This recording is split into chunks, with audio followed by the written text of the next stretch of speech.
بسم الله، ازيكم يا شباب؟ معاكم صفية، وان شاء الله نشرح النهاردة الجزء التاني من المحاضرة الأولى في اللارynx اللي هي 21 و 22 في الموديول. الجزء ده هنتكلم عن النيوبلاستيك ديس اوردرز. تمام، عندنا واحد بناين وواحد مالجننت، وبعد كده هنختم بالسترايدر ان شاء الله. تمام. قبل ما ابدأ بس حابة نفتكر كده جزء من الاناتومي. بالمناسبة جزء الاناتومي مهم، يعني لو حد هيسمع الجزء دوت الأول فيفضل يسمع الجزء بتاع الاناتومي في الجزء الأول عشان يبقى معانا يعني. تمام. حابة افتكر الرسمة ديت. احنا دلوقتي لو جينا قطعنا لارynx كورونال سيكشن هيطلع لنا ده. جينا قلنا المرة اللي فاتت احنا عندنا 3 مناطق من عند الفوكال كوردز كده، اللي هو الفولس والترو فوكال كورد. كل اللي فوق ده اسمه سوبرا جلوتيك. تمام.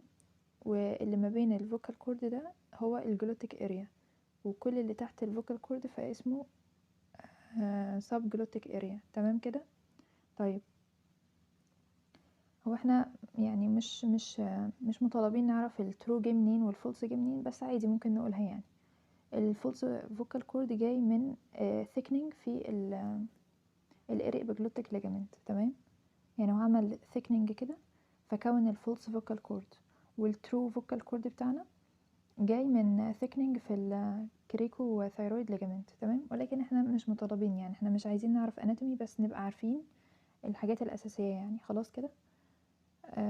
طيب، هنبدأ بقى بسم الله بالتيومر الأول بتاعنا اللي هو البناين، اللي هو جوفينايل مالتيبل بابيلوما. جوفينايل احنا دايما بناخدها بتكون ريليتد للتشيلدرن يعني. تمام. زي جوفينايل دايبيتس ميليتس وغيره يعني. تمام. فده أولا بناين تيومر، والمصدر بتاعه ابيثيليوم. تمام كده. طيب، له اسم تاني وهو recurrent respiratory papilloma، يعني ممكن recurrent respiratory papilloma هي نفسها المالتيبل جوفينايل بابيلوما. تمام. طيب، زي ما قلنا هو بيجي في التشيلدرن من سن 15 ل 25 سنة، وبيجي اكتر في الميلز. تمام. طيب، السايت بتاعه بقى، مش احنا قلنا ان احنا عندنا 3 اريا؟ هو ممكن يجي في اي اريا، ولكن اكتر مكان بيجي فيه هو الفوكال كورد. تمام، بيجي فيه، بيجي يونيلاترال ولا بايلاترال؟ بيجي بايلاترال. ازاي بقى بايلاترال؟ يعني ادي عندنا 2 فوكال كورد اهو، هي بتبقى مالتيبل. تمام، على الاتنين فوكال كورد، فهي بايلاترال يعني. طيب، لما اجي اعمل له اكزامينيشن بقى، لما اجي اعمل له اكزامينيشن الماسز ديت هتبقى عامله ازاي؟ اولا هي مالتيبل. تمام، مش ماس واحده، مالتيبل. تاني حاجه بتكون بايلاترال. تالت حاجه بتبقى ممكن سيسايل او بدانكيليتد، بس سيسايل اكتر. تمام، سيسايل دي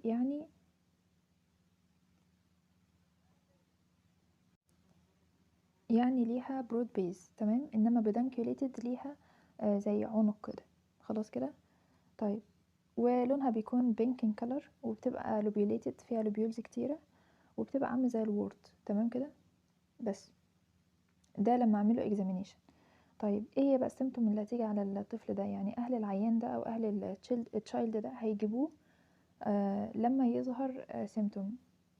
اول سيمتوم واهم سيمتوم هو السترايدر. ليه سترايدر؟ اولا لانها بتيجي في اطفال فاللارynx بتاعتهم ضيقه. تمام. ثانيا هي مالتيبل، يعني هي مش وورت واحده، ده كتير، فبالتالي هيعمل اير واي اوبستراكشن فيحصل سترايدر. تمام، فهيجيبوه عشان السترايدر. ثانيا هي بتأفكت اكتر مكان هو الفوكال كورد. تمام، فممكن تعمل hoarseness of voice. يبقى احنا كده عندنا 2 manifestation. طيب، ايه هو التريتمنت بقى؟ اول حاجه هو لو جاي بسيفير سترايدر فانا هلحقه بتراكيوستومي، واحنا عرفنا التراكيوستومي ديت معناها ايه. معناها ان انا بلغي الابر respiratory airway، وبفتح فتحه في التراكيه بدخل فيها تيوب عشان يبقى فيه direct communication ما بين اللنج. تمام، والهواء اللي بره. خلاص كده، بعمل يعني alternative airway. ده التراكيوستومي. طبعا ده بيكون مؤقت. طب انا بقى هشتغل ازاي بقى في الورتس والبيناين تيومر اللي عندي دوت؟ عن طريق المنظار. عن طريق المنظار اللي هو مايكرو لارينجو سيرجري. تمام، هشيل الورتس ديت. تمام كده، بالليزر بقى او بانسترومنت او غيره يعني. تمام. طيب، ده يعني ايه ملخص كده عن المالتيبل جوفينايل بابيلوما. يبقى اول حاجه هو بناين تيومر. تمام. ثانيا هو مش بري كانسرس. احنا عارفين ان اي بنان تيومر بيكون بري كانسرس، يعني ممكن يقلب لمالجنانت، صح كده؟ لا، التيومر ده هو مش بري كانسرس، لان هو قالوا ان هو not true tumor، يعني هو مش تيومر حقيقي، هي بس just warts كده او شبه التيومر يعني، خلاص. فهو مش بري كانسرس، هي مشكلته بس ان انا ممكن لما اشيله يرجع تاني، عشان كده سميناه recurrent respiratory papilloma. تمام كده؟ طيب، قالوا اسباب له. هو السبب الرئيسي له هو unknown، يعني هو سبب مش معروف، ولكن ممكن يكون بسبب الهيومن بابيلوما فيروس، تمام، اللي كان بيجي في الايه في الفيميلز، ومثلا لما ولدت طفلها او ابنها يعني ايه اخد منها الفيروس ده فعمل المشكله ديت، تمام. ممكن يكون نتيجه استروجين ديفيشنسي مثلا، الميلز بيبقى عندهم نسبه استروجين معينه، ممكن لو قلت مثلا عن النسبه النورمال يحصل الايه التيومر ده، تمام. دي نظريات مش اكتر يعني، لكن السبب الرئيسي unknown لحد دلوقتي. خلاص كده؟ طيب نقرا بقى.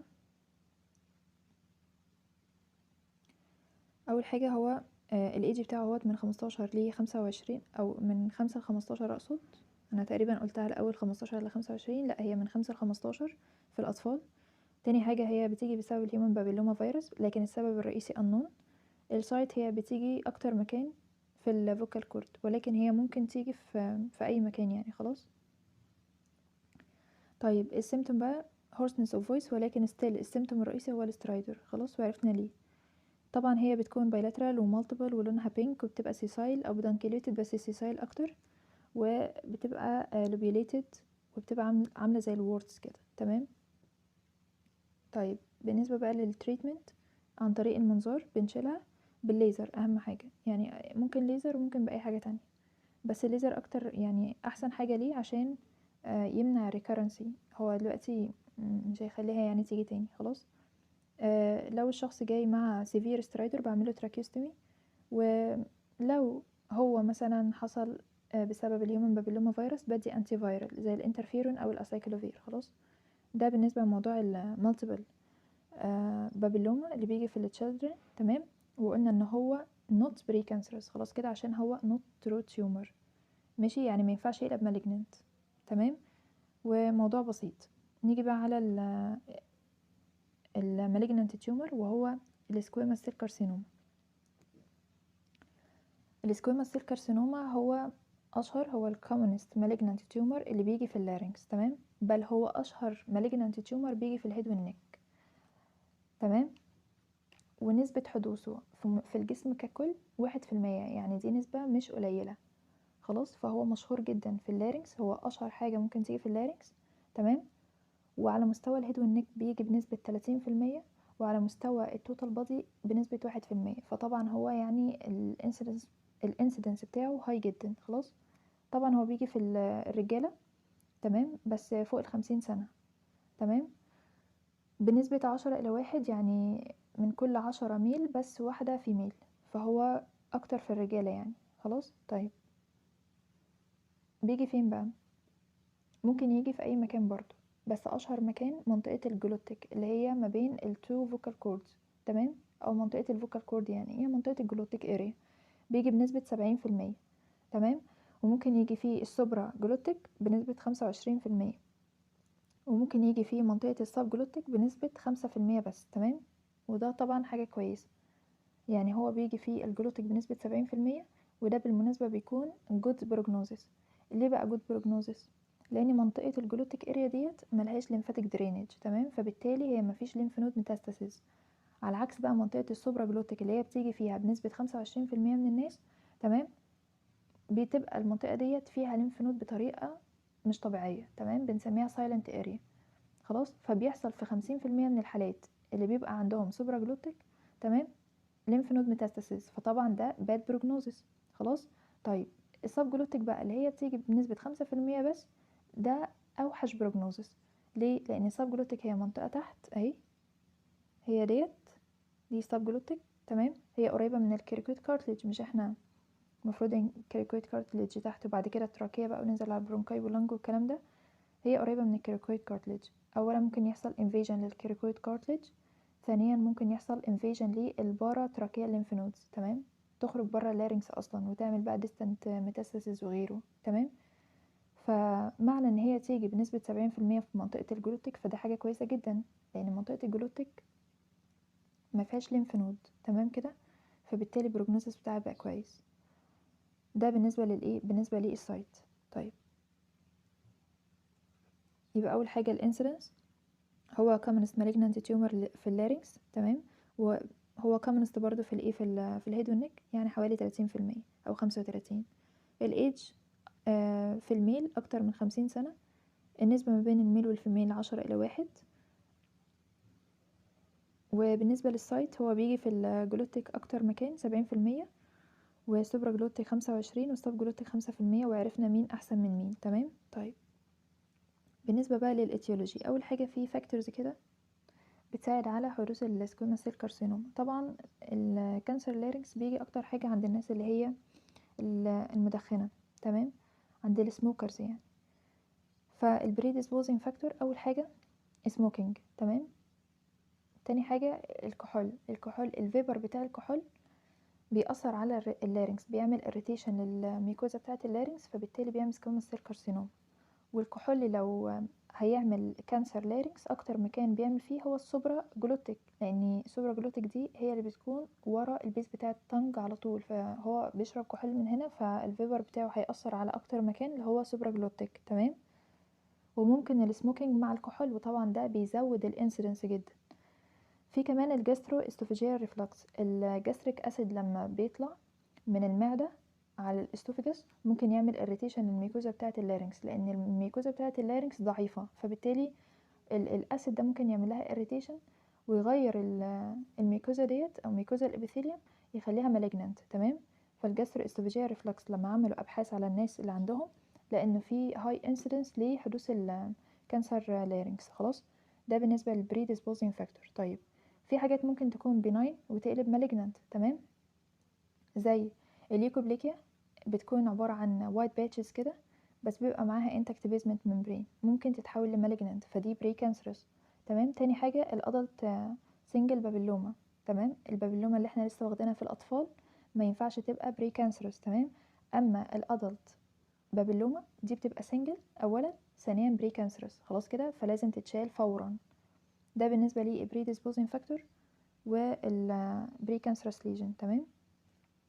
فاهو هو ذاكر ليكوبليكيا والادلت سنجل بابيلوما، تمام. وبالنسبة predisposing factor ادي السموكينج والكحول والجاسترو اسوفاجيال ريفلكس، تمام. طيب السيمتوم بقى بناء على المكان اللي هيتأثر هيجي سيمتوم، صح؟ مش هو بيجي سوبرا جلوتيك وجلوتيك وسب جلوتيك؟ ايوه. يعني مثلا لو ضرب مثلا الجلوتيك ريجن، تمام، فهو كده دي منطقة الفوكال كورد، فايه هي الايرليست مانيفستيشن؟ طبعا هورسنس اوف فويس. وغالبا اصلا الشخص اللي بيبقى عنده كانسر في اللارynx بيجي اول شكوى له هورسنس اوف فويس. ليه؟ لان الكانسر بتاع اللارynx في منطقة الجلوتيك 70%، فمعظم الناس تقريبا بيبقى جايين بهورسنس اوف فويس، خلاص. طيب لو ضرب منطقة مثلا السوبرا جلوتيك، المنطقة اللي فوق اللي هي ورا الطنج على طول، بيحس ب discomfort، تمام كده، discomfort sensation، وهو بيبلع مثلا بيحس ان في كلكيعة، فيقول لي انا حاسس ان في كلكيعة لما اجي ابلع مثلا او اكل او غيره يعني. ده بيبقى الكانسر ضرب منطقة السوبرا جلوتيك ريجن، تمام. طيب لو ضرب بقى منطقة السب جلوتيك بيحصل سترايدر، تمام. يبقى لو ضرب منطقة السب جلوتيك يحصل سترايدر، لان دي تقريبا يعني اضيق منطقة، خلاص كده. طيب ممكن مثلا يكون ضرب منطقة زي الجلوتيك ويجي بسترايدر عادي خالص، ممكن يضرب منطقة زي السوبرا جلوتيك ويجي بهورسنس اوف فويس. ده معناه ايه؟ ده معناه ان هو بدأ في السب جلوتيك وعمل مثلا انفيجن لمنطقة الجلوتيك اريا، تمام. بس احنا ستيل بنتكلم عن الايه الايرلي مانيفستيشن اللي هي اللي ممكن الحقها على طول، اللي هو لو شخص مهتم بصحته شوية ولقى فيه تغير يجي على طول العيادة مثلا، فنلحق الموضوع بدري. ده بالنسبة للايه للإيرليست مانيفستيشن، تمام. الإيرلي سيمتوم، طيب ممكن بقى لو الشخص ده مهمل في نفسه وساب نفسه بقى، يعني عنده هورسنس اوف فويس مثلا لمدة اسبوعين وساب نفسه على الحال ده، فدي بنسميها الليت سيمتومز، تمام. يجي بأول حاجة سترايدر، يعني مثلا كانت ممكن المشكلة لو لحقناها في الأول تبقى بس على الهورسنس اوف فويس لأنها مثلا ضربت منطقة الجلوتيك، هو بقى سابها لحد ما عملت انفيجن لمنطقة الايه السب جلوتيك، تمام، فقفلت لي الايروي، عملت ايروي اوبستراكشن فجاب سترايدر، تمام. ممكن مثلا عمل انفيجن للليمف نود وحصل نيك سويلنج، خلاص. لو هي مثلا سوبرا جلوتيك عملت انفيجن للابر ديب سيرفيكال ليمف نود، لو هي سب جلوتيك عملت مثلا انفيجن للور ديب سيرفيكال ليمف نود، تمام. فبالتالي عملت نيك سويلنج، ممكن يحصل بين وجع، يحس بوجع نتيجة ايه؟ نتيجة ان الكانسر اللي كان ليميتد في اريا معينة عمل انفيجن للكارتليج بتاع اللارynx، سواء بقى الثايرويد او سواء الكريكويد، تمام. فعمل بريكوندرايتس مثلا، فده عمل وجع. ممكن الوجع ده يسمع في الودان عن طريق الارنولد برانش بتاع الفيجاس، وهكذا. ممكن مثلا الكانسر يكون بدأ في اللارynx وعمل انفيجن للاسوفيجاس، تمام، فبالتالي حس بديسفيجيا مثلا، خلاص كده. فدي كلها ليت سيمتوم. يبقى بالنسبه للسيمتوم احنا عندنا يا اما ايرلي سيمتوم يا اما ليت سيمتوم. الاير سيمتوم او الايرلي سيمتوم هي الهورسنس اوف فويس، ده اول حاجه بيقول هو ايه، هو ده الايرليست سيمتوم بتاع الجلوتيك تيومر، تمام كده. طيب عشان كده لما يستمر الهورسنس اوف فويس لمده اكتر من اسبوعين لازم نعمل الفحوصات اللازمة عشان نكسكلود المالجنسي. احنا اول حاجة بنفكر فيها هو مالجننت، تمام. فلازم نعمل اكزامينيشن عشان نكسكلود المالجنسي ونطمن يعني. تاني حاجة discomfort sensation، وقلنا ده بيكون اكتر في ايه؟ في السوبرا جلوتيك، صح كده. فهو الايرليست سيمتوم بتاع السوبرا جلوتيك تيومر، خلاص. طيب كمان السوبرا جلوتيك زي ما احنا قلنا دي بنسميها silent area، لو حصل فيها تيومر لازم نتعامل معاه على طول عشان ممكن يحصل ميتاستاسيس في الليمف نود، تمام. فالليمف نود ميتاستاسيس بيكون اكتر حاجه مع السوبرا جلوتيك كانسر يعني. طيب ممكن يحصل ايه؟ ممكن يحصل استرايدر مثلا، ودي الايرليست مانيفستيشن بتاع السب جلوتيك، خلاص. يبقى نعرف الايرليست مانيفستيشن بتاع كل اريا. طيب دي بالنسبه للايرلي خلصناها. نيجي بقى على الليت سيمتوم استرايدر، خلاص. ايروي اوبستراكشن نتيجه ان هو عمال يحصل انفيجن فبالتالي قفل الايروي. نيك سويلنج مثلا ميتاستاسيس للليمف نود، بين مثلا نتيجه انفيجن للكارتليج. ريفيرد قلنا. ديسفيجيا عمل مثلا ايه؟ ميتاستاسيس للايه للاسوفيجاس، تمام. فينا ملحوظه بقى، لو مثلا بدأ التيومر في الاسوفيجاس يعني هو الاول او الايرليست مانيفستيشن كان ديسفيجيا، تمام. فكده احنا هنفكر في تيومر في الاسوفيجاس. وبعد كده بقى حسينا مثلا ان في هورسنس اوف فويس، يبقى هو الاساس كان تيومر في الاسوفيجاس وعمل انفيجن لللارynx، والعكس صحيح مع حالة اللارynx، خلاص كده. ده بالنسبة للايه للسيمتوم، او ايه هي الاعراض اللي هيجي يشتكي منها العيان.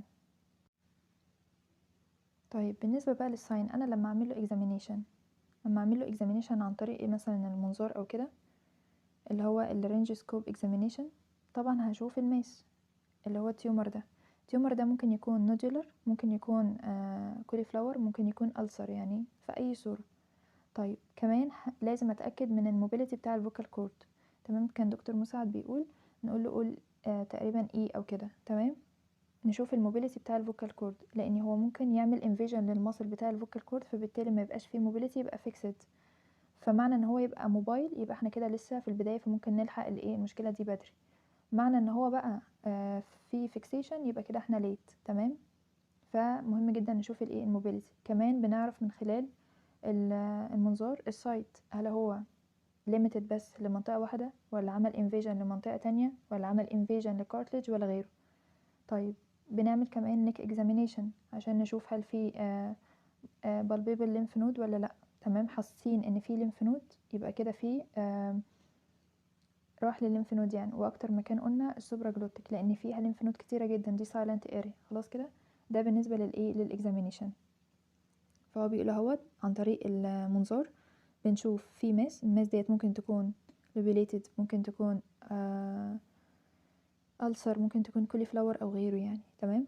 طيب نشوف الموبيليتي بتاع الفوكال كورد. في البدايه هيكون موبايل، بعد كده هيكون فيكسد نتيجه الايه ان هو راح عمل انفيجن للمصل فما خلوش يتحرك، فدي مشكله. طيب النيك اكزامينيشن برضو، هل في ليمف نود ميتاستاسيس ولا لا، تمام. طيب هل هو خرج بره اللارynx اصلا وراح مثلا للتراكية ولا لا، وهكذا يعني، خلاص تمام. طبعا بقى الانفستيجيشن، يعني اهم حاجة هو اننا ناخد بايوبسي، تمام، عن طريق المنظار. بناخد البايوبسي عشان نكونفيرم الدايجنوزس، تمام كده. طيب نحللها بقى تحت الايه الميكروسكوب والكلام ده. ممكن نعمل سي تي عشان نشوف الاكستنشن، هل عملت ليمف نود ميتاستاسيز، هل عملت ديستانت ميتاستاسيز. وبالمناسبة الديستانت ميتاستاسيز اللي هو يروح بقى للبلاد، للاورجان بقى اللي هو الليفر واللنج والبون والبرين والكلام ده، بيكون رير، تمام. ولكن لو عملت بيكون سبيشالي اللنج، يعني بتروح لللنج، تمام. وممكن نعمل اكس راي وغيره يعني. ده بالنسبة للانفستيجيشن، تمام. طيب بعد كده بقى خطوة التريتمنت، وده اكبر جزء في الايه في الكانسر. قبل ما ندخل على التريتمنت عايزين نفهم حاجة كده. اولا نفهم حاجتين، السبريد، وناخد ال TNM classification اللي احنا قلنا عليه، اللي احنا خدناه قبل كده يعني. اول حاجة السبريد، زي ما قلنا التيومر ده كانسر مالجنانت، تمام. فممكن يحصل سبريد لوكال سبريد او ليمفاتيك او عن طريق البلاد. وقلنا ان البلاد بيكون رير، ولكن لو هيروح لللنج اكتر مكان، تمام. طيب لوكال سبريد بقى هو ستيل موجود في الايه في اللارynx، تمام. ولكن ممكن وهو موجود في اللارynx يعمل سبريد. ازاي؟ مش احنا قلنا ان اللارynx وراها الفارynx، تمام. فممكن يعمل ديسفيجيا نتيجة الانفيجن للفارynx.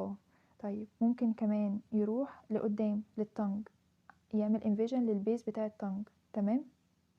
طيب كمان ممكن ايه، ممكن لو هو في منطقة الجلوتيك اللي هي عند الايه عند الفوكال كورد ديت، مش دول كده الفوكال كورد، تمام. احنا قلنا في الفيديو اللي فات ان الفوكال كورد بيروح يمسكوا فين، بيروح يمسكوا في الانجل بتاعة الثايرويد كارتليج من ورا، صح. هو بقى ممكن يعمل انفيجن للكارتليج ده، ودي مشكلة كبيرة جدا. انفيجن للكارتليج لو هو في منطقة الجلوتيك، تمام. طيب فده كده لوكالي سبريد. طيب ممكن برضو يروح عن طريق الليمفاتيك، وقلنا اشهر مكان يحصل فيه ليمفاتيك سبريد اللي هو السوبرا جلوتيك، تمام. خلاص قلنا ان السوبرا ديت 50% من الناس اللي عندها سوبرا بيبقى عندهم ليمف نود ميتاستاسيس، تمام كده. طيب سوبرا جلوتيك بيحصل ميتاستاسيس لان ليمف نود الابر ديب سيرفيكال ليمف نود، تمام. وقلنا ان الجلوتيك ما فيهاش ليمف نود اصلا، ما لهاش درينج عن طريق الليمفاتيك، تمام. فبالتالي هي جود بروجنوزس، فما فيش ليمف نود لو الشخص ده عنده جلوتيك يعني ولحقناه بدري. طب لو سب جلوتيك بقى هيروح ليه الديب سيرفيكال اللور ديب سيرفيكال ليمف نود، تمام. يبقى السوبرا هيروح للابر ديب سيرفيكال ليمف نود، والسب هيروح للور ديب سيرفيكال ليمف نود، اما جلوتيك ملهاش، تمام. طيب ده بالنسبه للسبريد.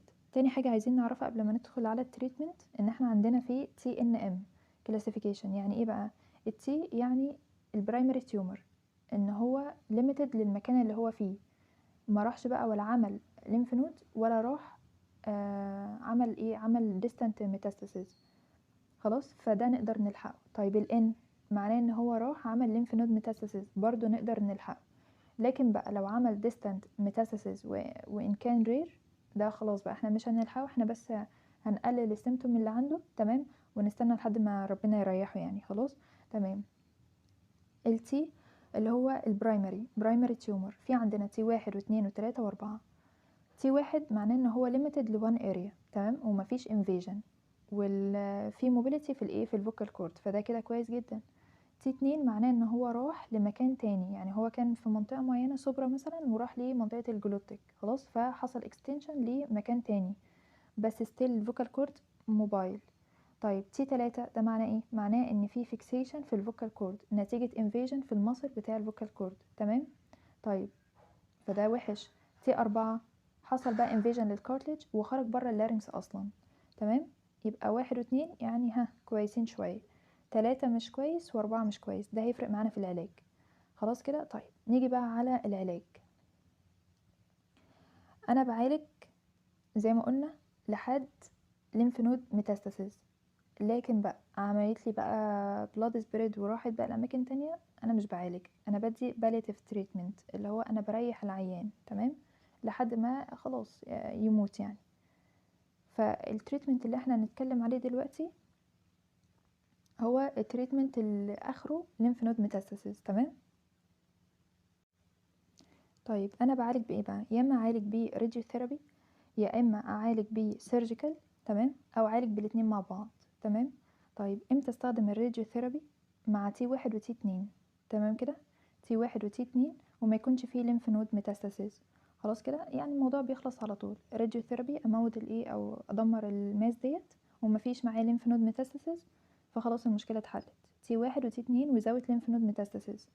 ايه هي بقى المزايا بتاعه الراديوثيرابي؟ ان هو بيحافظ لي على اللارynx. خلاص انا كان في مشكله وشلتها، فاللارynx هترجع تشتغل عادي خالص اربع فانكشن اللي احنا قلنا عليهم في الفيديو اللي فات، تمام. طيب امتى بقى الجا للسيرجيكال؟ الجا للسيرجيكال في كذا حاجه، تمام.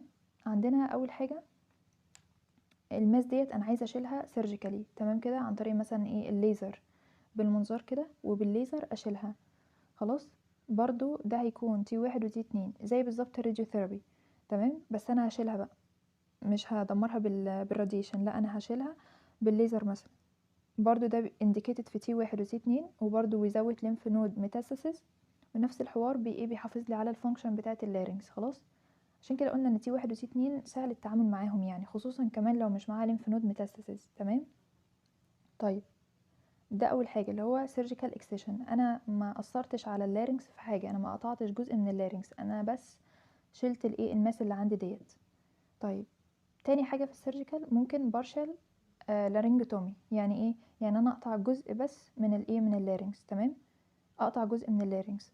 ده مع برضو تي 1 وتي 2، سواء معاه او مش معاه ليمف نود ميتاستاسيز، تمام. يعني بالراحه كده، لو انا معايا تي 1 وتي 2 ممكن اتعامل معاهم بثلاث طرق. اول طريقه عن طريق الراديشن، تمام. تاني طريقه عن طريق السيرجيكال اكسيشن عن طريق الليزر. تالت طريقه عن طريق الايه اللي هو البارشال لارينجتومي. يعني ايه؟ يعني انا اقطع جزء من اللارينكس، تمام. ازاي؟ مثلا عندنا ادي اللارينكس اهيت، دي مثلا منطقه الايه اللي في النص ديت منطقه الجلوتيك. خلاص، احنا قلنا تي 2 معناها ان هو ايه، حصل انفيجن لمكان معين. يعني مثلا هو كان الاول فيه سوبرا جلوتيك وراح عمل انفيجن لواحد من الفوكال كورد، فانا هقطع كده، هعمل كده، تمام. ده اسمه بارشال ايه لارينجتومي، تمام. ده البارشال بيكون مع تي 1 وتي 2 with or without lymph node metastasis. خلاص كده. طيب والقطع هنا ممكن يكون vertical، يعني ممكن اقطعه كده بالطول، تمام. احنا زي ما قلنا كده ممكن مثلا لو انا عندي اهوت ايه، ادي الفوكال كورد، 2 فوكال كورد، لو حصل مثلا المشكله هنا على مستوى واحده فنقطع كده بالطول، ده اسمه فيرتيكال. ده بيكون مع ايه؟ ده بيكون مع الجلوتيك لو حصل مشكله في الجلوتيك، تمام. طيب ممكن اقطعها هوريزونتال. ازاي؟ لو مثلا المشكله كانت في السوبرا هنا كده، اقطع كده، تمام. كل ده اقطعه. خلاص. طيب فده فيرتيكال وهوريزونتال. الفيرتيكال بيكون مع الجلوتيك والهوريزونتال بيكون مع السوبرا. وبرده ستيل الفانكشن بتاعه اللارynx هي تتأثر شوية ولكن محفوظة، تمام كده. الاربعه فانكشن. في عندنا بقى توتال، ان انا اشيل اللارynx دي كلها، تمام، اشيلها كلها. وبالتالي الشخص هنا بقى الوظائف بتاعه اللارynx كلها هتفقد، تمام. هبدأ بقى ان انا اعمل له ريهابيليتيشن عن طريق كذا حاجه. المهم يعني امتى اشيل اللارynx كلها؟ مع تي 3 وتي 4، زي ما قلنا ان ده باد بروجنوزس يعني، ولكن ستيل ممكن ان انا اعمل كيوريتيف تريتمنت، يعني الحق العيان. يبقى تي 3 وتي 4 اعمل توتال لارينجوتومي، تمام. طيب امتى بقى اعملها؟ قلنا اعملها لو تي 3 وتي 4، ما اعملهاش خالص لو حصل distant metastasis، لان انا قلت distant metastasis اصلا انا بريح العيان بس لاني عارفه ان هو ما اقدرش ان انا اعالجه، خلاص هو هيموت، تمام. فبالتالي يبقى حرام عليا لو انا شلت له اللارynx وعملت له بقى permanent tracheostomy، خلاص، وضيعت له صوته والكلام ده، لا خلاص يعني اريحه وخلاص هيموت. يبقى دي اول حاجه. لو كان حصل distant metastasis ما ينفعش اعمل معاه توتال لارينجوتومي على اساس ان هو يخف، لا هو مش هيخف. او لو هو حصل مثلا ميتاسيسز في الايه في الكاروتيد ارتري مثلا، هي تمام. او مثلا لو انا جيت طلبت منه او قلت له اعملها لك، هو ستيل تي 3 وتي 4 يعني ممكن نلحقه، وقال لي لا ما تعملهاش، فهو رفض، تمام كده، من البيشنت. دي كونترا انديكيشن، تمام.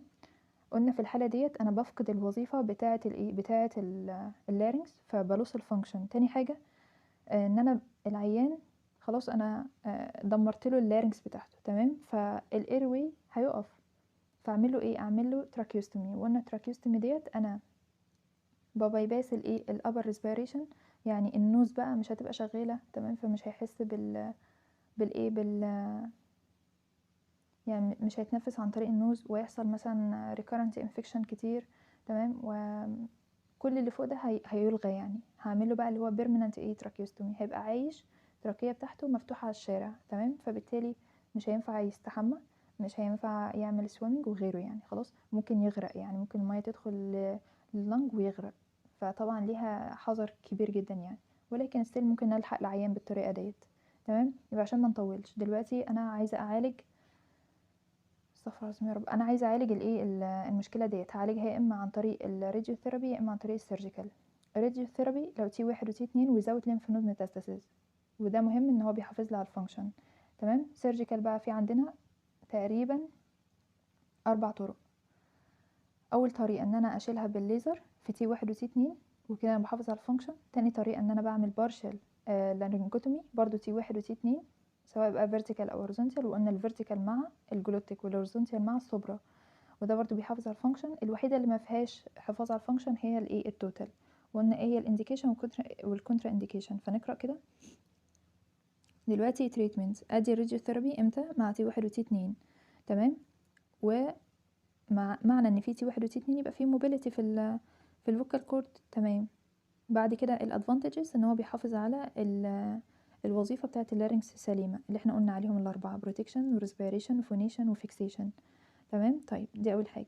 تاني حاجه السيرجيكال بقى. السيرجيكال عندنا تقريبا 4 طرق.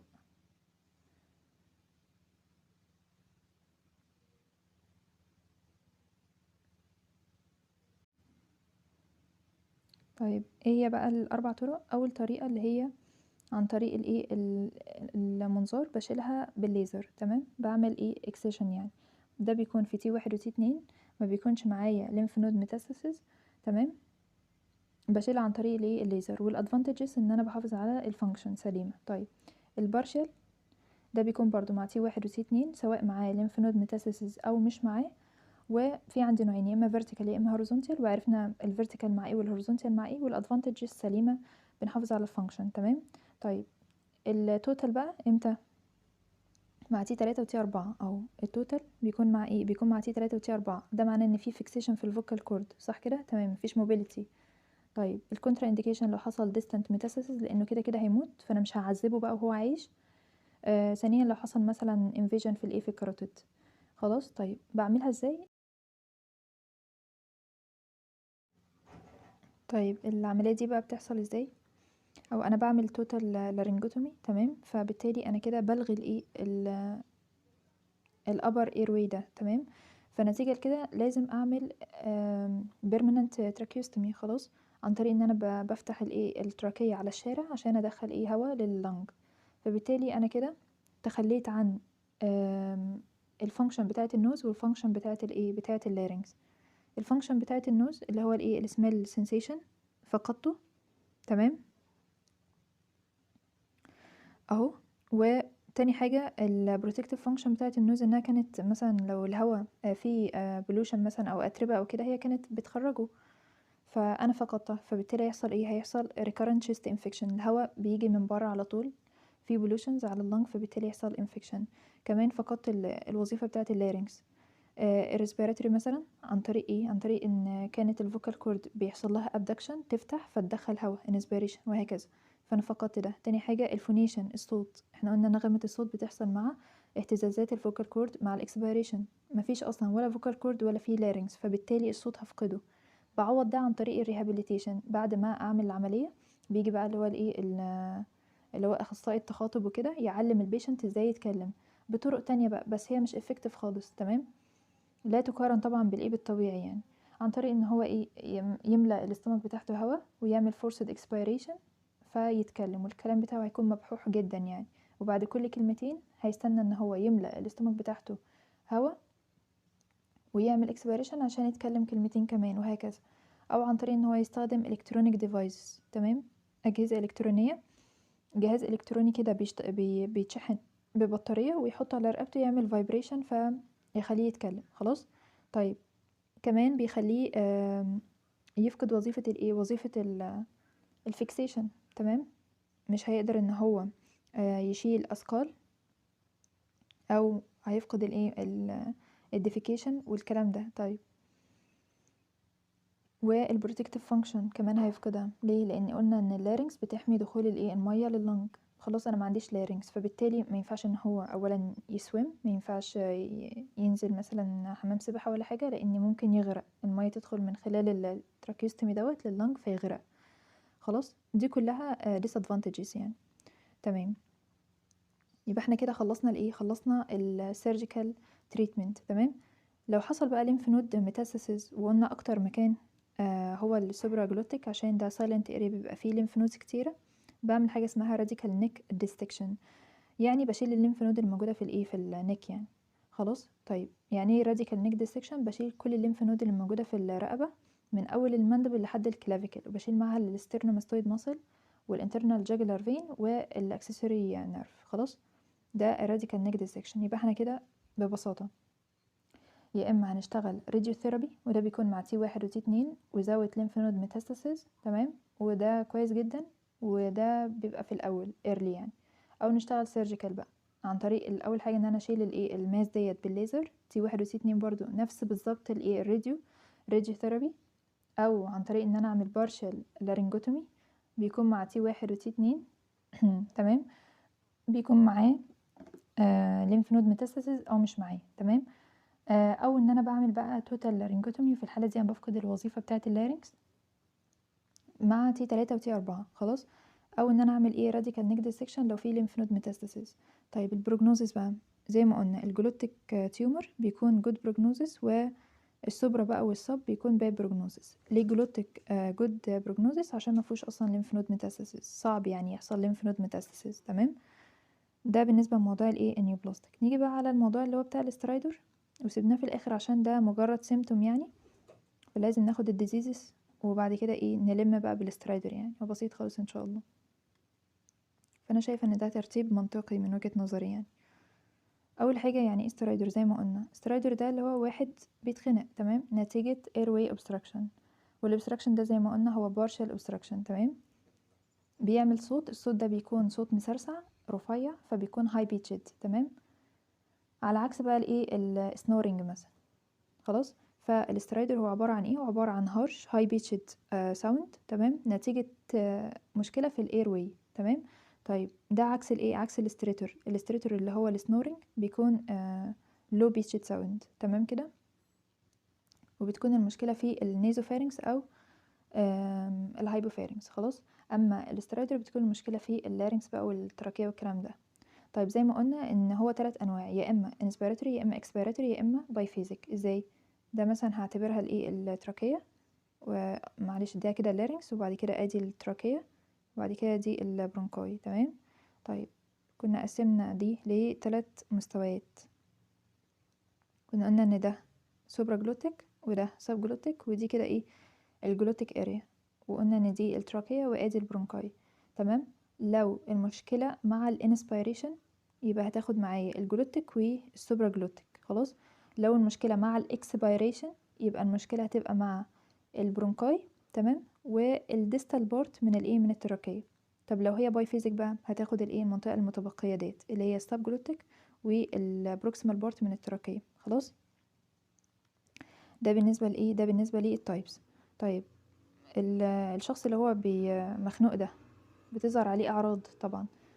في عنده 2 stages، وطبعا stages دي بتاخد دقايق يعني مش بتاخد ساعات. تمام. اول حاجه اللي هو respiratory obstruction بتظهر على وشه علامات، واخر بقى مرحله اللي هو respiratory failure اللي هو بيبقى عنده ساينوزس بقى وهايبوكسيا والكلام ده فبيموت. تمام. الاول بيبقى على وشه ظاهر ايه، بيكون فاتح بقه، تمام، عشان يدخل اكبر قدر من الهواء لان هو مش قادر ياخد نفسه. تمام. فبيبقى فاتح بقه، دي اول حاجه. تاني حاجه على النك بيبقى فيه congested veins. ليه بقى congested veins؟ لان هو بيجاهد وبيكافح ان هو يدخل اكبر قدر من الهواء، وبالتالي اصلا مفيش هواء داخل صدره مع الانسبيريشن، ففي نيجاتيف بريشر. تمام. هيعمل سكشن للايه للدم ده، فبالتالي تبقى congested يعني. طيب تالت حاجة الشيست هيبقى فيه ريتراكشن فين؟ في السوبراسترنال نوتش اللي هي ما بين التو كلافيكل، هيبقى داخل لجوه. تمام. والانتركوستال سبيسز برضو داخله لجوه نتيجة النيجاتيف بريشر، عملت ايه سكشن، شفطت لجوه. تمام. فكل دي علامات بتظهر عليه. يبقى على الفيس بيبقى فاتح بقه، والنك فيه congested veins، والشيست زي ما قلنا فيه retraction. طب لو هو بقى في المراحل النهائية يبقى فيه irritability واجهاد fatigue، يبقى عنده ضربات قلب سريعة تاكيكارديا، عمال ينهج تاكيبنيا عشان يدخل هوا، وفي الاخر هيبقى بقى ايه، خلاص الدنيا بتقف فيحصل ساينوزس ويحصل براديكارديا. تمام. طيب انا عشان اعمل تشخيص ادايجنوز لازم اخد هيستوري من العيان، اعرف السبب عشان اقدر ايه امانج، يعني اعمل مانجمنت للحاله. يعني مثلا لو كان فورين بودي هو اللي سددها، تمام، اشيلها. لو كان مثلا تيومر ولا حاجه اشيله، وهكذا. خلاص. فانا باخد هيستوري من العيان، الهيستوري دي هي اللي بتسجست الايه السبب بتاعي. يعني مثلا ممكن اهله يقولوا للدكتور مثلا ده هو كان ماسك حاجه في ايده وبلعها، فبالتالي ده ايه مثلا فورين بودي. انا افكر في فورين بودي، وغالبا ده اللي بيكون اشهر حاجه، يعني أنا لازم احط في الحسبان ان في فورين بودي. تمام.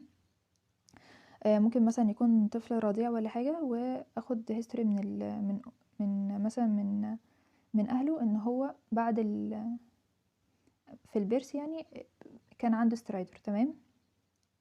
يبقى اعرف مثلا ان ده ايه فوكال كورد باراليسيس، وده بيكون نوعه ايه اب دكتور باراليسيس. تمام. ان هو مش قادر يعمل ابدكشن يعني. طيب ممكن كمان يكون مثلا في عملية ولا حاجة ومعمول له تيوب، فالتيوب ديت فضلت وقت طويل، عملت ستينوزس في السب جلوتيك اريا، فبالتالي حصل سترايدر. خلاص. فالهيستوري مهمة يعني. الايدج بتفرق برضو. اللارنجوماليشيا دي حاجة كونجنتال، فبتبقى بعد البيرث على طول. المالتيبل بابيلوماتوزس بتبقى مع التشيلدرن. خلاص.